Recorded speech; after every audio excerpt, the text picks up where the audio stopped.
For so long, the voice of those who are treated has been ignored. It hasn't been listened to, and they've been seen as unreliable witnesses to their own life. You know, it's the only area of medicine I know where you ignore what the patient has experienced. Welcome to this lecture in our series about new directions in psychiatry. This lecture is a special occasion, and we have Robert Whitaker here, and this is in collaboration with the Danish Voice Hearing Network, and Olga Rönigman will introduce us to our speaker. Yes, hello. I'd like to also welcome Robert Whitaker from the States on behalf of the Hearing Voices Network, of which I'm very proud to have been able to bring him over here. His book, Mad in America, changed my life. When I came out of psychiatry, I knew there was something fundamentally wrong, but I didn't know what. And I read that book, and then I read it again, and I looked at all the references, and as I say, I got off the psychiatric motorway. I found an exit sign, and I found a whole world out there. His newest book, Anatomy of an Epidemic, is going to change psychiatry. So without further ado, I'd like to welcome Robert Whitaker to Denmark. This is the first time he is here, and won't be the last. Thank you.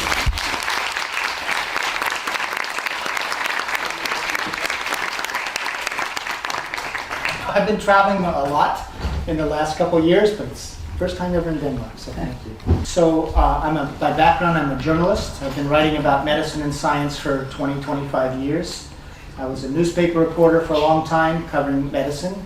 For a while, I was the director of publications at Harvard Medical School, a very traditional position.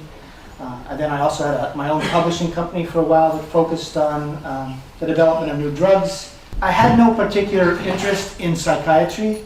The way I got into this was in 1998. I was co-writing a series for the Boston Globe on abuses of patients in psychiatric research settings.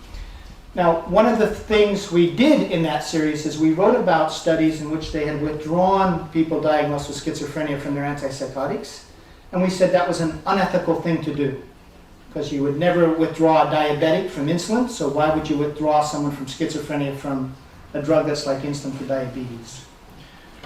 What happened though for me when I was doing that series, I came upon some studies by the World Health Organization that challenged that belief system, or what I knew to be true. And the World Health Organization had twice conducted studies that compared outcomes in 3 poor countries, India, Colombia, and Nigeria, with outcomes in the US and 6 other, quote, developed countries. And actually, I think Denmark was one of the developed countries in that study. One was a 5-year study, and the other was a 2-year study. And each time, they found that outcomes were much, much better in the developing countries of the world. Much better, in fact, in India and Nigeria than in the US and other developed countries.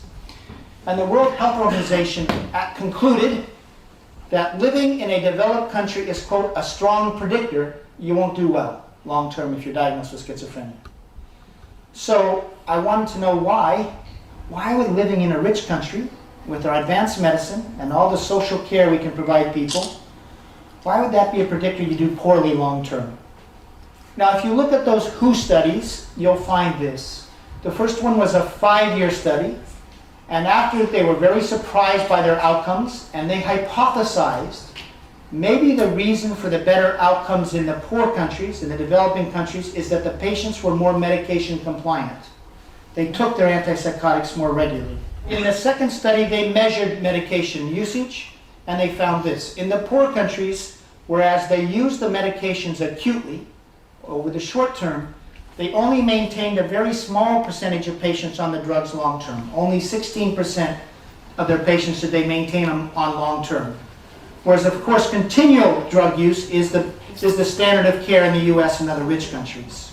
I understood the medications to be absolutely essential, and yet in this cross-cultural study, the better outcomes were in countries where they used the medications differently, and only a small minority were kept on the drugs long term.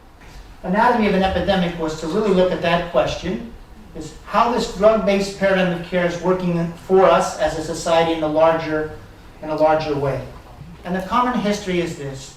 In 1955, we get a drug called chlorpromazine, and it arrives in asylum medicine in 1955 And this kicks off a psychopharmacological revolution, this great leap forward in care.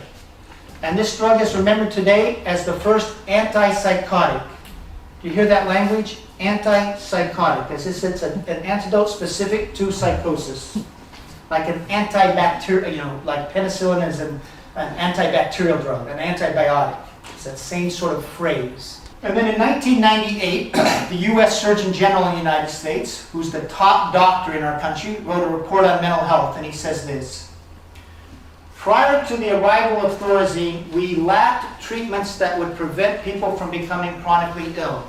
And then as part of this story of progress, beginning in 1987, we get Prozac on the market. Now this is the first of the second generation antidepressants, said to be better than the first generation. And then we get the atypical antipsychotics, drugs like Zyprexa, Risperdal. They have these names in Denmark. Yes. Yeah. And these drugs are said to be better than the old standard antipsychotics. So this is a story of medical progress, of a psychopharmacological revolution, and the drugs getting better, and they fix chemical imbalances in the brain. So what I did as a first step of putting this story of progress under a microscope is just look at the number of people in the United States in need of government care. In other words, they were unable to live by themselves, and this is sort of known as the disabled mentally ill in research terms.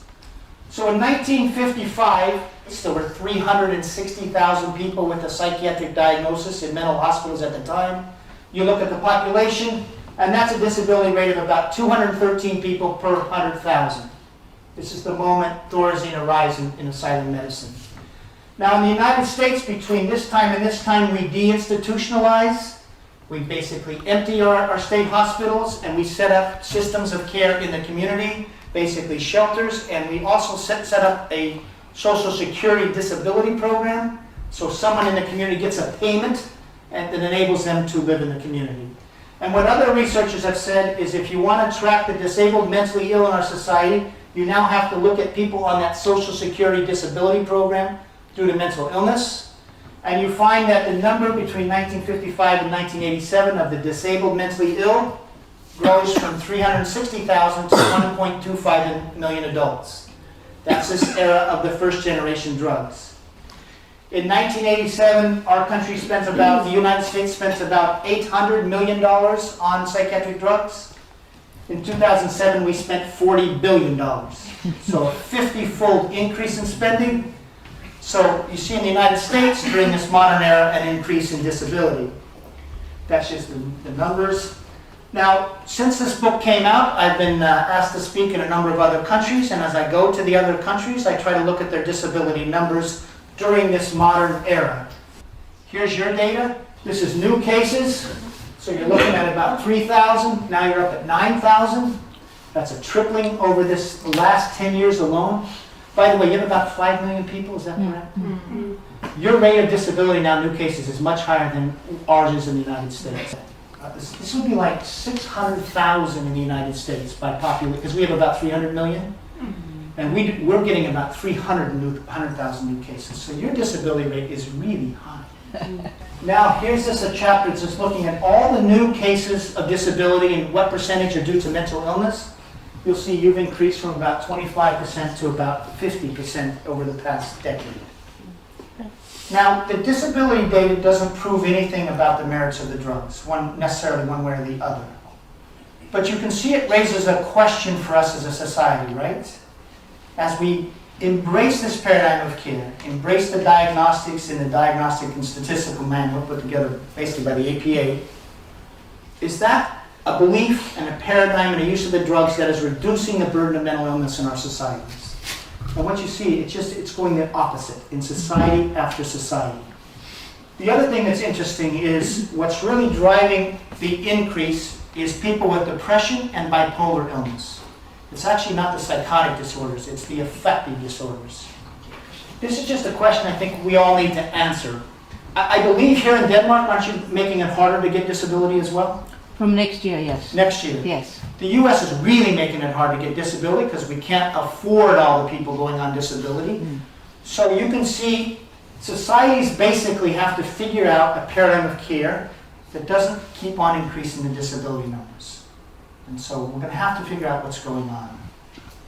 Now, having raised that question, you can see the disability numbers do raise an honest, valid question, and that is this. How do medications shape the long-term course of people's lives? And in terms of their ability to work, their ability to function, their physical health, etc. Now, one of the reasons I think Anatomy of an Epidemic is getting some attention, both in the United States and elsewhere, it's really the first book, even in the United States, to look at the question of how the drugs affect long-term outcomes. Because the reason the drugs get approved by the FDA and basically in other countries is they're shown in clinical trials to knock down the target symptom of a disorder better than placebo over the short term, right? And that is seen as effectiveness. But what is happening to people's lives over the long term is a very different question. And really what I try to do here is look at what science is telling us about how the medications shape lives over the long term. And that's really what's new here. And now the reason I want to do antipsychotic drugs is this tonight. First of all, antipsychotics are seen as at the heart of that psychopharmacological revolution, right? They're the drugs that made it possible to empty the hospitals. Second, they're the best studied class of drugs over the long term, over the past 50 years. And third is this. If there's any class of drugs that should show a clear benefit, it's the antipsychotics. Because we as a society believe if you have a diagnosis of schizophrenia or a diagnosis of a psychotic disorder, you need to be on this drug for life, right? That's the common wisdom. And so if that's so, if we believe in that so fervently, the data here should be really solid, showing that the drugs improve the long-term course of schizophrenia. Now imagine you're a researcher in the 1960s. You put people on these antipsychotics. What's your next question? How long should the patient stay on the drugs, right? And what they did is they ran studies designed like this. They took the good responders to antipsychotics, those are the ones where the psychotic symptoms had abated, and then they ran studies where they abruptly withdrew half from the drugs, the other half they maintained on the drugs, and those abruptly withdrawn from the drug relapsed at a higher rate, meaning the psychotic symptoms came back and they had to be rehospitalized at a greater rate. So researchers said, aha, you remove the drug, the disease comes back. Staying on the drug lowers the risk of relapse. You see the reasoning there? Okay, and that is the rationale for long-term use. It's relapse studies, where you abruptly withdraw the drug from half, they relapse at a greater rate. Now, I think there's actually one more part of the evidence base, and it's the doctor's perception. Imagine you're a psychiatrist working in an emergency room. People come in with psychotic symptoms. You give them an antipsychotic. The symptoms abate somewhat over the next 6 weeks. So what do you see? You see that the drug works. Then the person goes home, says, I hate these drugs, goes off, gets rehospitalized, comes back to the hospital. What does the doctor see? Got to stay on that drug. All right, what's missing from the evidence base? Well, there's a couple things missing. Imagine we ran a study like this. We have people come into an emergency room. Half are put on psychosocial care and are not put on drug, and we're going to follow them for 3 years. The other half are put on drug, we follow them for 3 years. In other words, this is a never exposed group. And we start looking at something more than symptoms. We look at employment. We look at cognitive function. We look at physical health. Do the relapse studies tell us what might happen to people if they weren't put on the drugs? They don't, right? The relapse studies tell you once you're on the drug, don't come off them abruptly. But they don't tell you what might be happening if you treated people with psychosocial care but didn't put them on drugs. The second thing is the relapse studies may have a design flaw. It's the abrupt withdrawal. It's now well known once you're on an antipsychotic, if you abruptly withdraw that drug, it increases the risk of the relapse. But then a person named Ross Baldessarini, he's a famous psychopharmacologist from Harvard University, been doing this for a long time, said, but wait a minute. What sort of relapse rate would we get if we get a gradual withdrawal, try to take the drug away slowly? Now, there were very few studies in the literature where they had tried gradual withdrawal, but he managed to find a few, and in those studies he found that the relapse rate was only 1/3 as great as it was in the abrupt withdrawal.